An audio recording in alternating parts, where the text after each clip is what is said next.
And welcome back. Well, family caregivers help out with daily tasks like dressing, sorting medication, preparing meals, and driving to doctor visits and paying bills. All of these, just to name a few. Over 500,000 people in Wisconsin provide this type of care, and they go unpaid. So here to provide support for those caregivers is Nancy LeaMond. She is AARP's National Chief Advocacy and Engagement Officer, along with Sam Wilson. He's the State Director for AARP Wisconsin. Great to see you both of you. Thanks for being here. Great to be here. Thank you so much. Yeah. I think it's always astounding to hear the numbers of how many people are providing care and how many hours they put into it that are really unpaid, and that they're doing truly hard work that's very emotional at times also. Oh, absolutely. You gave some of the numbers for Wisconsin, but nationally we know it's around 40 million people who are family caregivers, and the economic value of that is around $470 billion. Unbelievable. Yeah. Is that what this big study revealed, is many of those numbers to sort of educate us on what's really happening right now within our families? And in addition to the numbers, one of the really important findings is that family caregivers are not just older Americans. 25% of all millennials say they're family caregivers, and we know the average caregivers are a 49-year-old woman who typically is caring for her mother and also probably her kids. And it's taxing, isn't it? It is. It's, you know, a lot of the tasks that people have to do for caregiving, they have no training for. Right. You know, a lot of it's medication management. We were talking about transferring people from maybe a bed to a wheelchair, or and a lot of the times, you know, they're going into it with the kindest of intentions, you know, and a good heart, but you know, without that skill training, it often becomes overwhelming just physically, not even to mention mentally what it's like to caregive sometimes 24 hours a day. Yeah. Why is AARP so interested in family caregiving as a topic?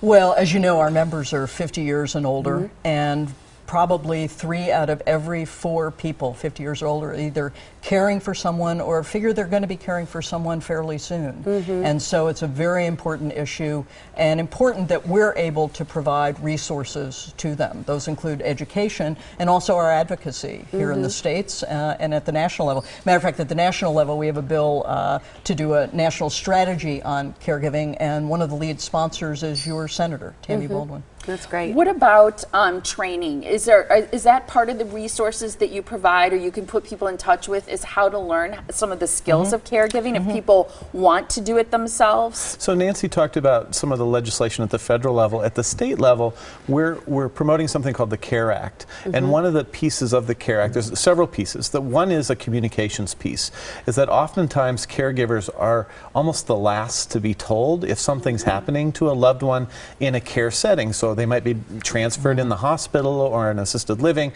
The caregiver needs to know that. They need all the information they can get. The second thing is that it would ask that hospitals or assisted livings or whomever give some training to the family caregiver, so that if they're taking somebody home, and we know that, you know, the vast majority of people want to be at home as much as possible and outside of that facility care, make sure that they have some training for those very basic tasks, and sometimes actually really advanced tasks that they're going to be asked to give. So, you know, between, I think, the federal legislation, what we're trying to achieve here in Wisconsin as well, I think you can start to get combine both the education and the actual physical caregiving pieces to combine them together.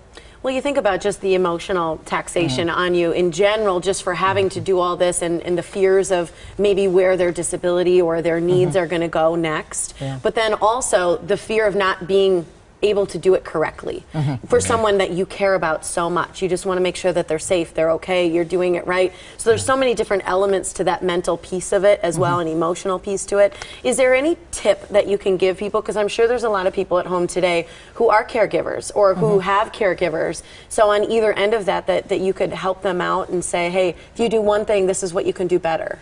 Oh, I think one thing is to make sure to get good information. We have a lot of good information on our website, not just from us, but also to help people in their local areas and in their states find trusted resources, because it is terrifying, particularly if you're helping with medical procedures for the first time. So the best tip I think we can give is get the kind of information you need, and also try to find some respite care.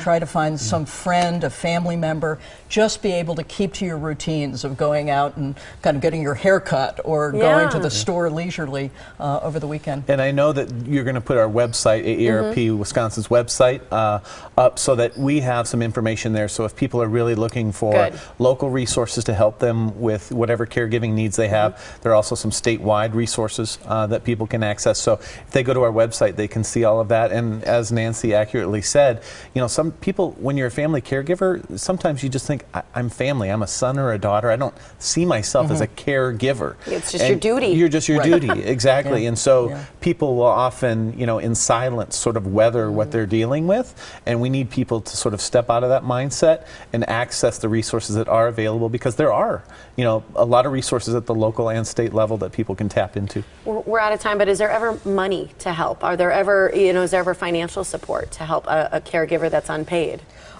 There are some programs in some states, there aren't many, and a lot of nonprofits, so churches and other organizations have found ways to provide some kind of support. It's so That's helpful. wonderful. Thank you both so much. We want to make sure that people have the website that you just mentioned, because there are a lot of resources for caregivers here in Wisconsin. If you're a family caregiver, you can visit this website and find out more by going to aarp.org/WI. Thank you again. Thanks to both of you. Thanks so much for having us. Absolutely. Appreciate it.